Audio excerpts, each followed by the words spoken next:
Visibility. One of the main things that the CS2 release changed was visibility. Everything is very bright nowadays, and you would have a hard time finding a dark spot on any of the maps in-game. I mean, it makes sense, throughout CSGO's lifetime every new map would be brighter than the last. It even got to the point that the default HDR settings would freak out and make everything white. So we had to adjust them with special source engine debauchery. But nonetheless, we still got some night maps included in CSGO. So what did they do to make it work? Well, first of all, there were a lot of maps that I remember being set at night, but they're actually more like early morning or cloudy evening. Castle and Tulip, for example. They of course were a bit darker than daytime, but still received a good amount of light from the sky. Combined with tons of artificial lighting, they didn't really have any visibility issues. There were also a couple maps that kind of cheated.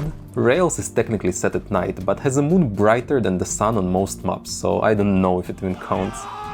And Sub-Zero was crazy, with a sun but only in city spawn and the full moon aurora borealis, the realism of which was a topic of many hot Discord debates. Light from Operation Hydra is one map that I think was a decent representation of a night. It didn't use ambient lighting as a crutch and actually went all in, relying only on artificial lights. I respect that. But it definitely had some visibility problems. The darker city models can easily get lost in many corners of this map.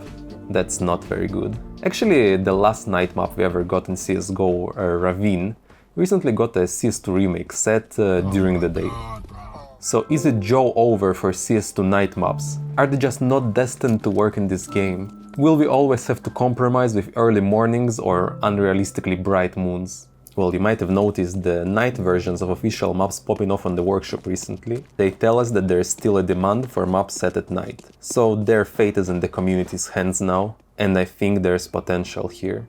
Monarch by Lamarita is one of my favorite examples of what Source 2 is capable of. It's actually dark. Like truly dark outside, like real life dark. Yet the playable areas are lit so well that there's basically no visibility problems, like at all. And all of this is achieved while keeping the map looking stunningly good and incredibly fresh in the sea of sunny day Andes. Our Discord server, where we make and play custom Counter-Strike maps, even hosted an event encouraging people to experiment with CS2 lighting. The winner was Quota, another map by Lamarita, though this time with help from Shady. It's a silly Lethal Company map, but it showcases another feature of Source 2, working light switches. So not only the maps can be set at night, have no visibility problems and look good, they can also use lighting as an actual gameplay mechanic and design the map around it. That's crazy. Basically what I'm saying is that the future of CS2 night maps is bright. I mean dark, but you get me.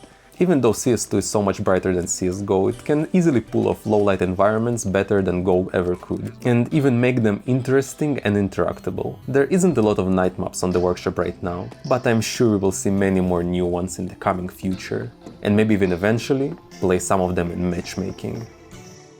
Thank you very much for watching. If you like this video, leave a like and consider subscribing. I will see you next week with a brand new video. But for now, bye bye.